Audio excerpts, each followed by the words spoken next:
माघ महीने की पूर्णिमा तिथि को शास्त्रों में बड़ा ही उत्तम कहा गया है।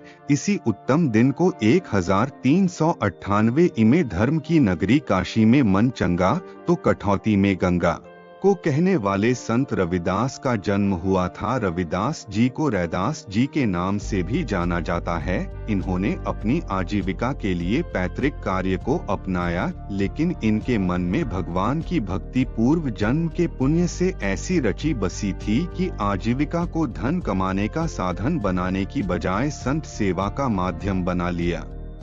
संत और फकीर जो भी इनके द्वार पर आते उन्हें बिना पैसे लिए अपने हाथों से बने जूते पहनाते।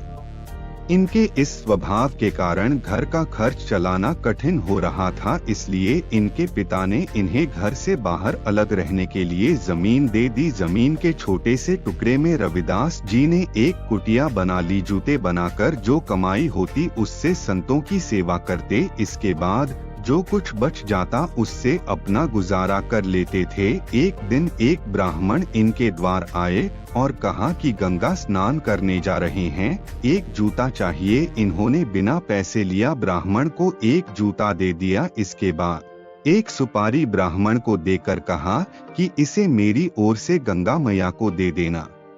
ब्राह्मण रविदास जी द्वारा दिया गया सुपारी लेकर गंगा स्नान करने चल पड़ा। गंगा स्नान करने के बाद गंगा मैया की पूजा की और जब चलने लगा तो अनमने मन से रविदास जी द्वारा दिया सुपारी गंगा में उछाल दिया। तभी एक चमत्कार हुआ, गंगा मैया प्रकट हो गईं और रविदास जी द्वारा दिया गया सुपारी अपने हाथ में ले लिया। गंगा मैया ने एक सोने का कंगन ब्राह्मण को दिया और कहा कि इसे ले जाकर रविदास को दे देना। ब्राह्मण भाव विभोर होकर रविदास जी के पास आया और बोला कि आज तक गंगा मैया की पूजा मैंने की, लेकिन गंगा मैया के दर्शन कभी प्राप्त नहीं हुए। लेकिन आपकी भक्ति का प्रताप ऐसा है कि गंगा मैया ने स्वयं प्रकट होकर आपकी दी हुई सुपारी को स्वीकार किया और आपको सोने का कंगन दिया है। आपकी कृपा से मुझे भी गंगा मैया के दर्शन हुए। इस बात की खबर पूरे काशी में फैल गई।